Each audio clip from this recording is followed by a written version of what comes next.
अस्सलाम वालेकुम, रमज़ान मुबारक। तो कैसे हैं आप सब? आई होप आप सब ठीक होंगे। अल्हम्दुलिल्लाह मैं भी बिल्कुल ठीक हूँ। तो जो आज मैं फिर से हाज़िर हूँ एक नए मज़ेदार से व्लॉग के साथ, बल्कि सहरी और इफ्तारी वाले व्लॉग के साथ। और आज भी मैं आपके साथ मज़े मज़े की बातें करूँगी और मज़े मज़े की रेसिपीज़ शेयर करूँगी। तो चलें जी, आज के व्लॉग को स्टार्ट करते हैं।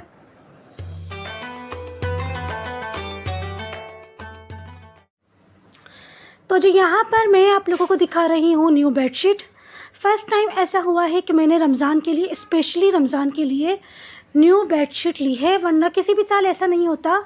मैं सिर्फ़ ईद और बकरीद पर ही न्यू बेडशीट्स बिछाती हूँ, लेकिन इस बार पता नहीं क्यों मेरा बहुत दिल चाह रहा था कि मैं रमज़ान में भी न्यू बेडशीट बिछाऊँ। और ये इतनी ज़बरदस्त क्वालिटी, इतना ज़बरदस्त फैब्रिक है इसका, और इतनी रीज़नेबल प्राइस में मुझे ये स्टिच्ड बेडशीट मिल गई है, जो कि बिछने के बाद बेइंतहा प्यारी लग रही है। बेडरूम बहुत ही माशाल्लाह से ज़बरदस्त लग रहा है, बहुत ही प्यारा लुक आ गया है। और माशाल्लाह जिस को भी मैंने ये दिखाई अपने बहन भाइयों को, सबको माशाल्लाह बेइंतहा पसंद आई है, और सबसे बढ़कर मुझको और मेरे हस्बैंड को भी बेइंतहा पसंद आई है। और एक बेडशीट मैं लेकर आई हूँ ईद के लिए, तो वो इंशाल्लाह जब मैं ईद पर बिछाऊँगी तो आपको ज़रूर दिखाऊँगी।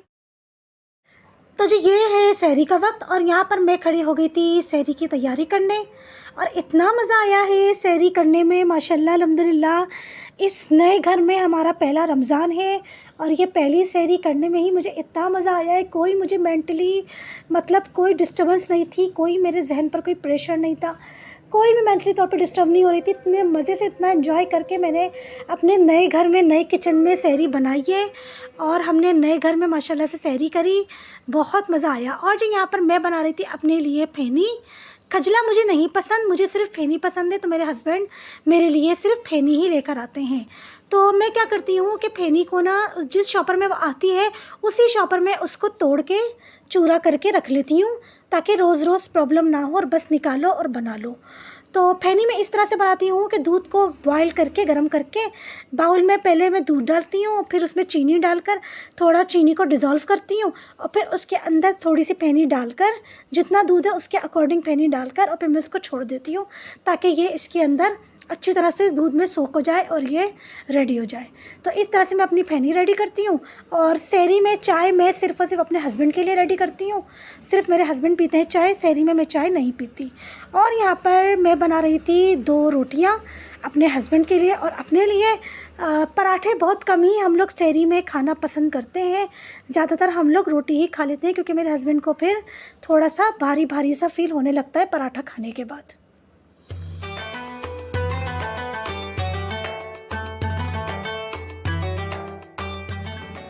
बहुत से लोगों को बहुत बहुत परेशानी हुई है सहरी में, बिल्कुल भी गैस नहीं आ रही थी। नीचे जो पराठे का होटल है उस पर तो इतना रश था। जाहिर सी बात है, जब गैस किसी के नहीं आ रही है तो कोई कैसे जो है वो रोटी वग़ैरह बनाएगा। जिन लोगों के पास सिलेंडर है तो जाहिर सी बात है, या बहुत से लोगों ने मशीन लगाई हुई है, तो उन लोगों के यहाँ जो है वो फिर गैस आ रही थी, वरना इसके बगैर तो गैस बिल्कुल भी चूल्हे पर नहीं आ रही थी। तो बस यहाँ पर भी मैं अल्लाह का शुक्र है कि मेरे यहाँ थोड़ी बहुत गैस आ रही थी, तो अल्हम्दुलिल्लाह रोटियाँ पक गई थी, और चाय भी बन गई थी, और सालन गर्म हो गया था, वरना तो बहुत ही मुश्किल हो गई थी बहुत सारे लोगों को।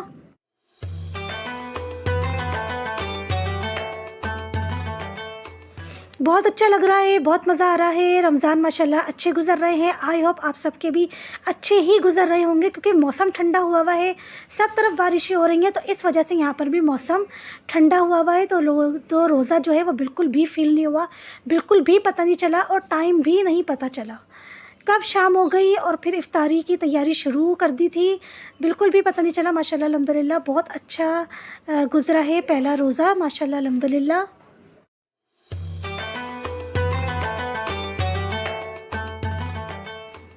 और बस आजकल कोशिश कर रही हूँ कि डॉक्टर इसरार अहमद के और मुफ्ती महंग के बयानात सुनकर आप लोगों तक पैगाम पहुँचाऊँ। जो जो छोटी-छोटी क्लिप में देखती हूँ, जो जो बातें मेरे जहन में रह जाती हैं, वो सब मैं आप लोगों को बताने की पूरी कोशिश करूँगी।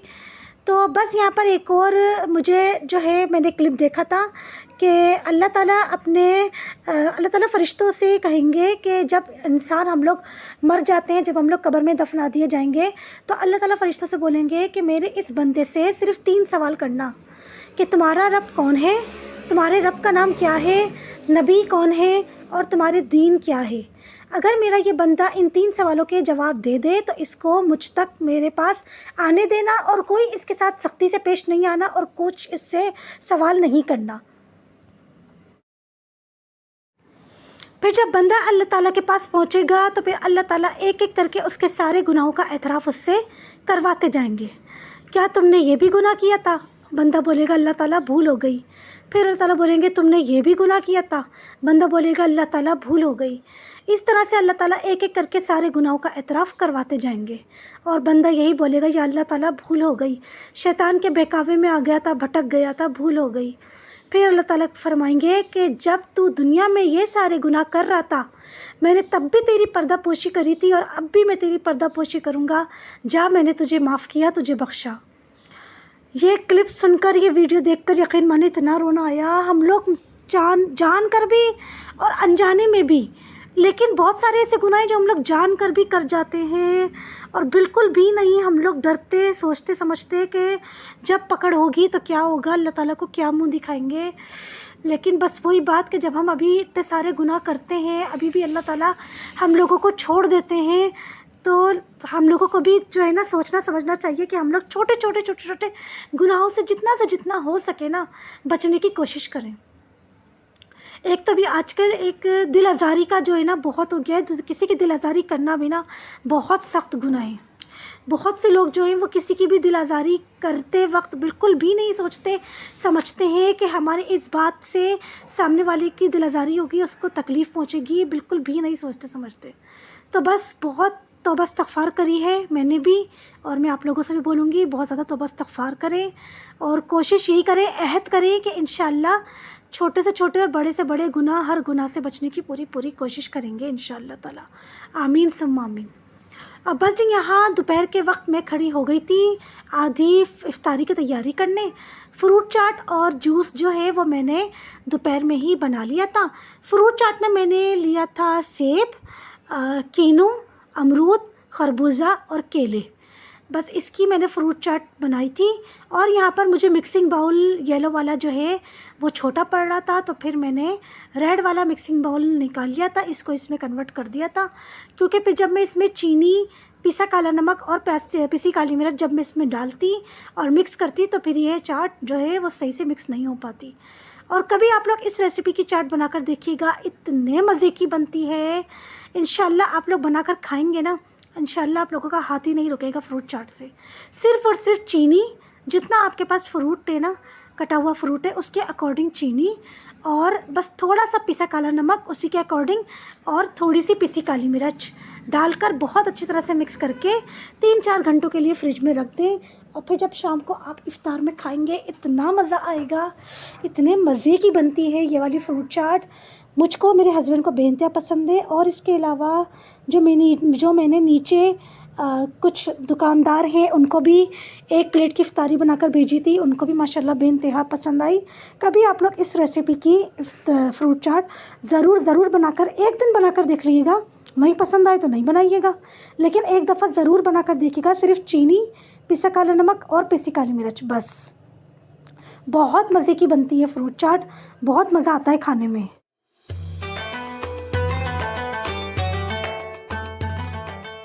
और जो यहाँ पर आज पहला रोज़ा है तो मैंने अपने हस्बैंड को बोला कि पहले रोज़े की इब्तिदा तो होगी रूह अफ़ज़ा से, क्योंकि जो बात रूह अफ़ज़ा की है वो टैंक की बिल्कुल भी नहीं है। तो बस मैं यहाँ पर बना रही थी रूह अफ़ज़ा, और मैं बना रही थी डायरेक्ट बोतल में। मैं मतलब पहले इसको अलग बर्तन में बनाकर फिर इसको मैं बॉटल में करके रखती मैं। फिर इस तरह से आप लोगों को पता है सहरी में भी इतने सारे बर्तन निकले हैं कि जिसकी कोई इंतहा नहीं, और इफ्तारी में भी इतने सारे बर्तन निकले। तो इसलिए जितना से जितना हो सकता है ना, मैंने कोशिश करी है कि कम से कम बर्तनों में ही काम करूं ताकि कम बर्तन निकले, क्योंकि फिर बहुत सारे बर्तन निकलते हैं तो फिर इससे ना बेइंतहा जो है वो दिमाग ख़राब होता है, फिर गुस्सा आता है।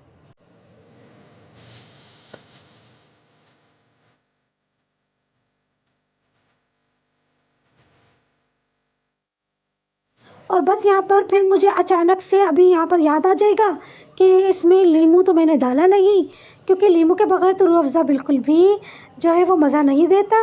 वैसे मतलब रूह अफ़ज़ा अच्छा लगता है, बहुत मज़े का लगता है, लेकिन लीमू डालकर ना बेइंतहा ज़बरदस्त इसका फ्लेवर हो जाता है, इसका टेस्ट हो जाता है।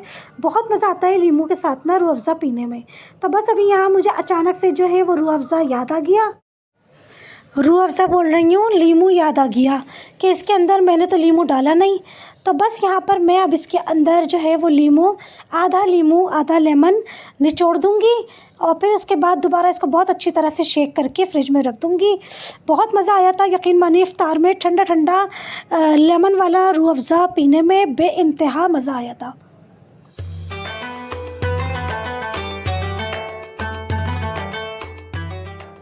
और जी बहुत से लोगों को इफ़्तार में भी बहुत मसला हुआ है। मेरी 2 सिस्टर्स को बेइंतहा मसला हुआ है इफ़्तार बनाने में। बिल्कुल भी गैस नहीं आ रही थी इफ़्तार में भी।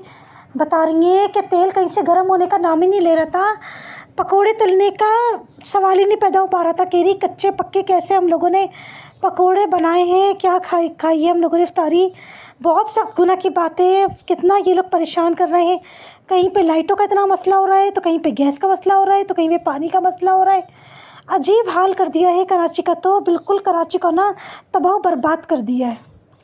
पता नहीं हम लोग करें तो क्या करें, जाएं तो कहाँ जाएं, कुछ समझ नहीं आ रहा। और बस यहाँ पे शाम को 4:30 बजे मैं खड़ी हो गई थी आधी इफ़्तारी की तैयारी करने। मैं इस तरह से तैयारी करती हूँ कि दोपहर को ज़ोहर की नमाज़ पढ़ के कुरान पढ़ के मैं फ्रूट चाट और रूह अफ़ज़ा या टैंग जो भी बनाना होता है वो रेडी कर लेती हूँ। अब फिर शाम को 4:30 बजे फिर खड़े हो जाती हूँ और आधे घंटे के अंदर अंदर ये सारे काम जो होते हैं ना थोड़ी इफ़्तारी से पहले के, मतलब बेसन फेंट लो और क्या नाम है रोल समोसे निकाल लो और पकौड़ों के लिए सब्ज़ी की कटिंग कर लो। ये सारे काम ना मैं 4:30 से 5 आधे घंटे के अंदर अंदर सारे काम निपटा देती हूँ। और फिर जो है ना आधे घंटे में सिर्फ जो है इफ़्तार से पहले आधे घंटे में फ्राई करने का जो काम होता है उसको मैं कंप्लीट करती हूँ।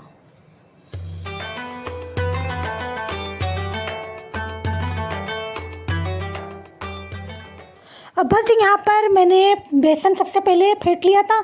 यहाँ मैंने लिया है बेसन और उसमें ऐड किया है नमक, ज़ीरा, कुटी लाल मिर्च और मीठा सोडा। ये 4 चीज़ें डालकर इसको पानी में मैंने थोड़ा गाढ़ा गाढ़ा जो है बेसन को फेंट कर एक साइड पर मैं रख दूँगी। और इसके बाद मैं तैयारी करूँगी सब्जियों की कटिंग की और पेरी बाइट्स की।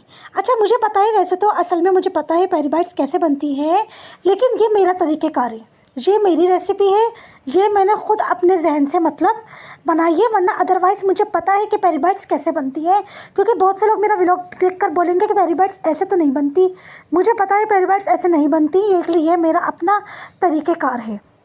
बड़ी वाली हरी मिर्चों को वॉश करके बीच में से एक कट लगाकर और इसके सारे बीज अंदर से निकाल लेती हूँ। और फिर इसके अंदर सिर्फ़ और सिर्फ मैं चिकन स्प्रेड होती है ना, वो इसके अंदर बहुत अच्छी तरह से फिल कर देती हूँ। मतलब इतनी कंजूसी से भी नहीं डालनी कि खाते वक्त कुछ मुंह में ही ना आए, और इतनी भर के भी नहीं डालनी कि फ्राई करते वक्त जो ऑयल है कढ़ाई का ऑयल वो ख़राब हो जाए, क्योंकि ये फिर निकल जाती है और जो ऑयल होता है ना वो ख़राब हो जाता है। तो बस मतलब इतनी क्वांटिटी में डालना है कि ना फ्राई करते वक्त ये मायोनीज़ बाहर निकले और खाने में मज़ा भी आए। तो बस इसके अंदर में मैं अच्छी तरह से चिकन स्प्रेड को भर लूँगी और भर के मैं यहाँ पे इसको रख लूँगी। और फिर शाम को जब मैं फ्राई करने खड़ी होंगी ना सब चीज़ें, तो मैं इसको बेसन की कोटिंग करके और फिर मैं इसको करूँगी फ्राई। अब फिर जब फ्राई कर लेंगे फिर उसके बाद जब मतलब रेडी हो जाएगी तो इसके ऊपर मैं चाट मसाला स्प्रिंकल कर दूँगी, चाट मसाला छिड़क दूँगी। और यकीन मानिए केचप के साथ इमली की चटनी के साथ खाने में इतने मज़े की लगती है, इतने मज़े की लगती है, माशाल्लाह माशाल्लाह बहुत मज़ा आता है खाने में। हर साल पूरा रमज़ान पेरी बाइट्स तो मैं बनाती हूँ माशाल्लाह अल्हम्दुलिल्लाह।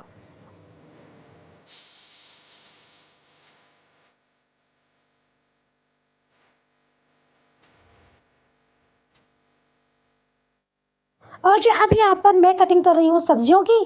और आप लोग बोलेंगे कि एक ही प्लेट में सारे काम कर रही हैं, तो हाँ जी बिल्कुल, बहुत बर्तन निकले थे।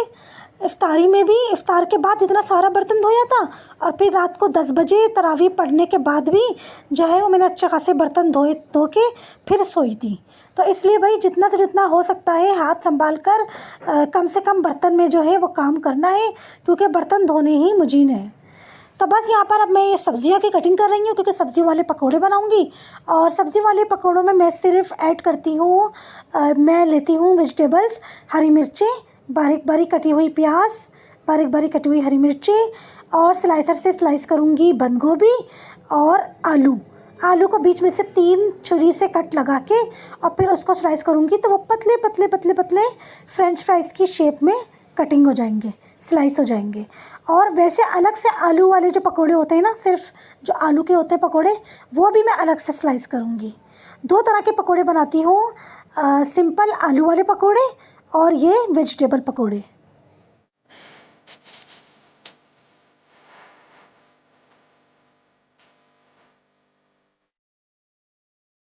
और जो माशाल्लाह अल्हम्दुलिल्लाह मैंने नीचे दुकानदारों को एक प्लेट में सुना नहीं रही हूँ, मैं खुश होकर बता रही हूँ। कहीं आप लोग बोले कि शो ऑफ़ कर रही हैं कि किसी को इफ्तारी भेजी है तो सुना रही हैं। माशाल्लाह अल्हम्दुलिल्लाह नीचे शॉपकीपर्स को मैंने एक प्लेट भर के जो है वो इफ्तारी बनाकर भेजी और एक बाउल में फ्रूट चाट भर के दी। खुशी इस बात की हो रही है कि माशाल्लाह इनको सारी इफ्तारी इतनी पसंद आई है कि माशाल्लाह पूरी प्लेट और पूरा फ्रूट चाट का बाउल जो है ना वो साफ़ होकर आया। मुझे खुशी इस बात की हो रही है। मेरे हस्बैंड ने बोला था कि किसी के घर नहीं भेजना, नीचे इतने सारे शॉपकीपर्स होते हैं जो बेचारे नहीं मतलब खोल पाते, बड़ी मुश्किल से रोज़ा खोल पाते हैं, नहीं हो पाता है इफ्तारी का इंतज़ाम, तो कहने लगे कि उनको भेज देना। तो बस फिर मुझे मेरी सिस्टर को मैंने बताया ये बात, तो उन्होंने मुझे याद दिलाया कि हमारे पापा भी यही करते थे कि इफ़्तार के वक्त गली में जो भी पठान वगैरह गुज़रते थे उनको रोक रोक के घर के बाहर बिठाकर और जो है वो प्लेट बनाकर उनको रोज़ा खुलवाते थे। और जब मुझे ये बात पता चली मुझे इतनी खुशी हुई कि चलो शुक्र अल्लाह का, मैंने भी अपने जो पापा मेरे करते थे काम, मैंने भी उसी तरह से काम किया है। तो बस मेरे हस्बैंड ने कहा है कि पूरे रमज़ान ही इंशाअल्लाह एक प्लेट इफ़्तारी अच्छी बड़ी बनाकर जो है वो नीचे दुकानदारों को भेज देना। बस अल्लाह पाक सबके दस्तरखान में सबके रिज़्क़ में बरकत अता करे। ज़रूरी नहीं है कि सबको भर भर के पूरे फ्लैट में या पूरे मोहल्ले में इफ़्तारी मतलब भेजी जाए, किसी एक को भी मतलब रोज़ा खुलवा दिया जाए। अल्लाह ताला जो है वो कबूल फ़रमाए सबकी, जो जिसकी जैसी इस्तिताअत है, जैसी जिसकी गुंजाइश है, सब अपने अपने हिसाब से काम करें। मैं कोई दिखलावा नहीं कर रही, कोई सुना नहीं रही आप लोगों को, मैं बस खुश होके बता रही थी कि माशाल्लाह अल्हम्दुलिल्लाह मेरे पापा भी जो है वो गली में जितने भी पठान गुज़रते थे सबको रोक रोक के रोज़ा खुलवाते थे। तो शुक्र अल्लाह का मैंने भी कल दुकानदारों को भेजी है इफ़्तारी, और इंशाअल्लाह पूरा रमज़ान भेजूँगी, जैसे भी हुआ होगा इंशाअल्लाह खुलवाऊँगी रोज़ा। बहुत खुशी होती है, बहुत मज़ा आता है यार ऐसा करने में। और मैं इसलिए बता रही हूँ कि अगर कोई लोग नहीं भी करते ना, तो मैं कह रही हूँ कि बहुत सारे लोगों को भले ना खुलवाएं, किसी एक आध को खुलवा दें रोज़ा, लेकिन करें, मज़ा आता है, अच्छा लगता है, आपके दिल को सुकून मिलता है, आपके दिल को खुशी होती है, ईमान ताज़ा होता है। मुझे ऐसा फ़ील होता है, जो मुझे फ़ील होता है ना, मैं वो आप लोगों के साथ शेयर कर रही हूँ।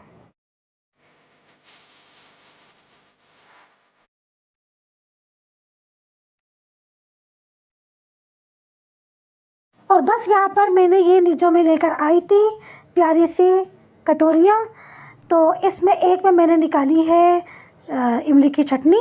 इमली की चटनी भी मैंने बहुत सारी बनाकर ना अच्छी खासी क्वांटिटी में बनाकर के इंशाअल्लाह 15 से 20 रोज़े तो निकल ही जाएंगे, मैंने बनाकर रख ली है। तो बस यहाँ पर एक में मैंने निकाली है इमली की चटनी और एक में निकाला है केचप, क्योंकि केचप मैं बहुत शौक़ से खाती हूँ और मेरे हस्बैंड इमली की चटनी बहुत शौक़ से खाते हैं। और एक में मैं निकाल लूँगी खजूरें, क्योंकि खजूरें मैंने नीचे भी भेजी थी और यहाँ पे मैं अपने और अपने हस्बैंड के लिए भी खजूरें वॉश करके पहले से रख लूँगी। तो ये काम है जो 4:30 बजे से 5 बजे के दरमियान आधे घंटे के अंदर मैं ये सारे काम ना छोटे छोटे काम निपटा कर मैं पहले से रख लेती हूँ। रोल समोसे भी मैंने पहले से निकाल कर रख लिए थे ताकि ये अंदर से भी मेल्ट हो जाए, वरना क्या होता है कि हाथ के हाथ फ्रीज़र से रोल समोसे निकाल कर जब फ्राई करो ना तो ऊपर से रोल समोसे तो फ्राई हो जाते हैं लेकिन अंदर से वो फ्रीज़ हुए हुए होते हैं। तो इसलिए मैं इनको 5 बजे तक ना रोल समोसों को निकाल के पहले से बाहर रख लेती हूँ ताकि अंदर जो इनके फिलिंग है ना वो भी सब मेल्ट हो जाए, सॉफ्ट हो जाए। और जो यहाँ पर मैं छोलों का इस तरह से मैं आधे छोले रेडी करके रख लेती हूँ कि फ्राई पैन में छोले डालें और इसके अंदर मैंने डाली है थोड़ी सी इमली की चटनी। और अब इसके अंदर मैं ऐड करूँगी ज़ीरा, नमक, कुटी लाल मिर्च और चाट मसाला और 2 से 3 या 3 से 4 हरी मिर्चें बारीक बारीक काट कर ये डालकर रख दूँगी। और बस फिर इफ़्तार जब बनाने खड़ी होंगी, जब चीज़ें फ्राई करने खड़ी होंगी, तो चीज़ों को फ्राई करने के बाद इसके अंदर ऑयल डालकर और फ्लेम जो है वो चूल्हे के ऊपर इसको रख के और मैं बहुत अच्छी तरह से इसको पका लूँगी, भून लूँगी और इस तरह से मेरे छोले हो जाते हैं रेडी। ये इस तरह से मैं थोड़े थोड़े काम ना इफ़्तार से पहले करके रख लेती हूँ, ताकि फिर इफ़्तार के वक्त जो है ना सारे काम अगर इफ़्तार के वक्त करूँगी ना तो फिर जो है वो इफ़्तार से पहले पहले दुआ मांगने की मोहलत नहीं मिलेगी। और जी ये है शाम का वक्त। शाम को 5:50 पर मैं खड़ी हो गई थी सारा कुछ फ्राई करने। तो सबसे पहले यहाँ पर मैं फ्राई कर रही हूँ रोल समोसे, क्योंकि सबसे आखिर में मैं पकोड़े फ्राई करती हूँ सब्ज़ियों के।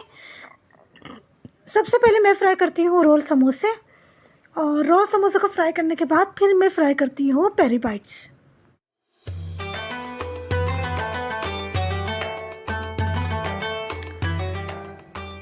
थोड़ा जल्दी इसलिए भी फ्राई करने खड़ी हो जाती हूँ चीज़ें, ताकि इफ़्तार से पहले पहले दुआ मांगने का वक्त मिल जाए। क्योंकि अल्लाह ताला ने हज़रत मूसा अलैहिस्सलाम से फ़रमाया है कि ए मूसा, जब मेरा बंदा इफ़्तार से पहले मुझसे जो भी दुआ मांगता है ना, मैं उसकी कोई भी दुआ रद्द नहीं करता। तो इसलिए मैं तो ये कोशिश करती हूँ कि इफ़्तार से 10 मिनट पहले पूरी इफ़्तारी रेडी करके, दस्तरख़्वान पूरा रेडी करके बैठ जाएं और ख़ूब दुआएं मांगें। और ये बात मैं आप लोगों को भी बता रही हूँ, आप लोग भी कोशिश किया करें। ये ना हो कि बस वो ताज़ी मतलब क्रिस्पी चीज़ें खाने के चक्कर में जो है अज़ान हो रही है और हम लोग लगे पड़े हुए किचन में फ्राई करने में। तो बस कोशिश किया करें कि इफ़्तार से 10 मिनट 5 मिनट पहले सब कुछ रेडी करके, दस्तरख़्वान पूरा रेडी करके आप दस्तरख़्वान पर बैठ जाएं और बैठकर जो भी हो दुआएं जिसकी हों वो सब मांगें, क्योंकि अल्लाह ताला ज़रूर कबूल करते हैं। और यहाँ पर रोल समोसे फ्राई हो गए थे, तो मैंने इस तरह से पेरी बाइट्स को बेसन में कोटिंग करके अब मैंने यहाँ पर पेरी बाइट्स को फ्राई होने के लिए कढ़ाई में डाल दिया है। और अब जो बेसन है उसके अंदर मैंने ऐड किए हैं स्लाइस हुए आलू। पहले बनाऊँगी मैं आलू के पकौड़े, और फिर उसके बाद जो सारी मैंने वेजिटेबल्स कटिंग करी थी वो सब फिर बेसन में डाल के, बचे हुए बेसन में डालकर, और मैं फिर वेजिटेबल के पकोड़े रेडी कर लूँगी। तो इस हिसाब से मैं बेसन अच्छा खासा रेडी करती हूँ, फेंटती हूँ, कि क्योंकि मेरे जहन में होता है, मुझे पता है कि मुझे पेरी बाइट्स भी बेसन में ही फ्राई करने हैं, आलू के भी पकोड़े बनाने हैं और फिर सब्ज़ियों के भी पकोड़े बनाने हैं। तो इस हिसाब से मैं जो है वो बेसन अच्छी खासी क्वांटिटी में रेडी कर लेती हूँ।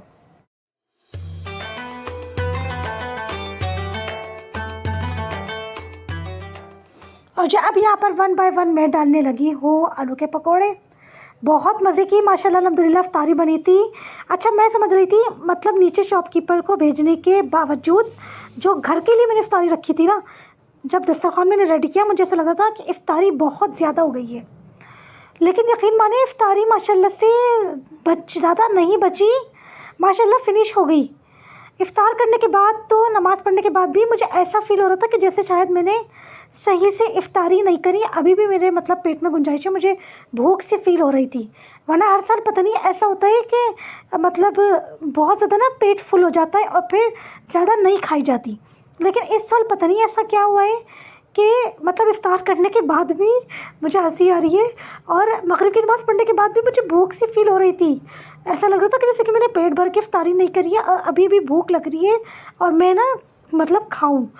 तो इफ़्तार के वक्त तो मैंने बस एक सब्ज़ी का पकौड़ा खाया था और रोल समोसा जो है वो मैंने उसी वक्त इसलिए खा लिया क्योंकि फिर इनको रख दो ना तो ये सॉफ्ट हो जाते हैं, फिर क्रिस्पी रोल समोसा खाने को नहीं मिलता, फिर मज़ा नहीं आता। तो बस मैंने थोड़ी फ्रूट चाट खाई थी, एक खजूर खाई थी, थोड़ी फ्रूट चाट खाई थी और एक सब्ज़ी का पकौड़ा खाया था और मैंने अपना एक रोल और एक समोसा खाया था और बस 2-3 चमचे मैंने छोले के खाए थे। तो फिर जो है अब मेरी पेरी बाइट्स बच गई थी, तो मैंने फिर सहरी कह रही हूँ इशा की नमाज़ पढ़ के, तरावी पढ़ के फिर जो है वो मैंने अपनी पेरी बाइट्स और 2-3 मैंने सब्ज़ी के और आलू के पकोड़े खाए थे। तो क्योंकि मुझे हम लोग जो है वो रात में खाना नहीं पकाते, मैं और मेरे हस्बैंड रात में खाना नहीं खाते। बहुत से लोगों के घरों में खाया जाता है, लेकिन मैं और मेरे हस्बैंड रात में खाना नहीं खाते। जितनी भी इफ्तारी बची हुई होती है ना, तो मैं तो इशा की नमाज़ और तरावी पढ़ के फिर खाती हूँ, और मेरे हस्बैंड भी जब रात को तरावी पढ़ के वो घर पे आते हैं तो फिर वो भी अपने हिस्से की जो बची हुई होती है इफ्तारी वो खाते हैं। इस तरह से हम लोग इफ्तारी ही फिनिश करते हैं। हम लोग जो है वो रात में खाना बिल्कुल भी नहीं खाते। हम लोग सिर्फ सहरी करते हैं और इफ्तारी।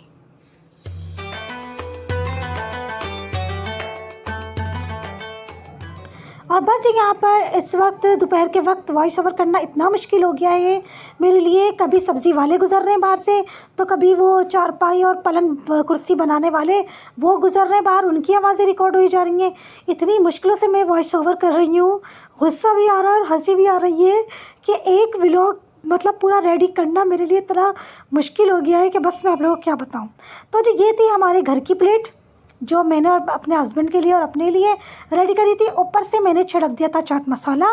चाट मसाला छिड़क कर खाओ, बहुत मज़े के लगते हैं, बहुत मज़ा आता है केचप और चटनी के साथ खाने में। और यहाँ पर मैंने थोड़ा सा ऑयल डालकर छोले भी रेडी कर लिए थे, और इस तरह से हमारी इफ्तारी सारी हो गई थी रेडी, माशाल्लाह अल्हम्दुलिल्लाह। तो जी ये था मेरा आज का बहुत ही मज़ेदार सा व्लॉग। आई होप आप सबको पसंद आया होगा। चैनल को सब्सक्राइब कर दिएगा, वीडियो को लाइक और शेयर कर दिएगा। मिलते हैं नेक्स्ट मज़ेदार से व्लॉग में। अपना बहुत सारा ख्याल रखिएगा। तब तक के लिए अल्लाह हाफिज़, गुड बाय।